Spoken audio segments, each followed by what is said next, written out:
Од 15% на најмногу 6,5%. Американската администрација попушти и ја вброи Македонија меѓу земјите со повластени тарифни стапки.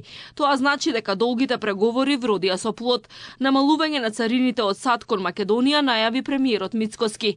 Тој вели дека очекува убави вести од американската администрација за пониски тарифи за околу 64 производи кои за државата се од стратешко значење. Тарифите треба да бидат ниски и повластени и да се движат од 0 до 6,5%.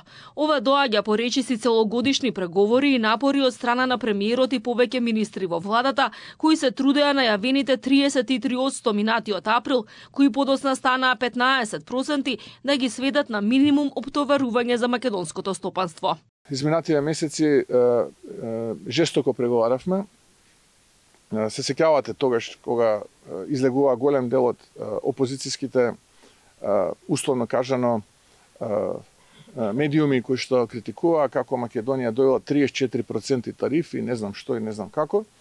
Очекувам сето тоа да биде потврдено со заедничка изјава денеска.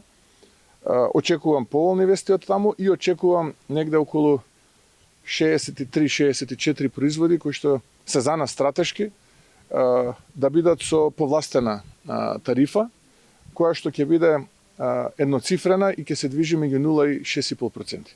Премиерот очекува годинава инфлацијата да се стабилизира под 3%. Во пресрет на утрешното објавување на податоците за трошоците за живот за јануари, тој рече дека најверојатно ќе има негативен месечен тренд во првиот месец од годинава. Тој вели дека домакинските политики довеле до штитење на животниот стандард на граѓаните. Очекувам некој месечен негативен тренд, односно опаѓање споредено со минатата година. Минатата година во јануари месец имавме кошничка, така што очекувам оваа година да се движиме тука некаде околу 3%, нешто можеби подели над 3%, со тоа што ќе имаме негативна тенденција на месечно ниво, но да видиме, предпоставувам во деновите кои што следат ќе имаме објавување на тие параметри. Владата задоволна од растот на туристичкиот сектор, откако државната статистика покажа зголемен број на туристи од 6% во 2025-та, премиерот вели дека е добро што имало големо зголемување кај странските туристи од повеќе од 10%. Дополнително секторот се доближува до бројката од 3,5 милиони ноќевања во туристичките центри.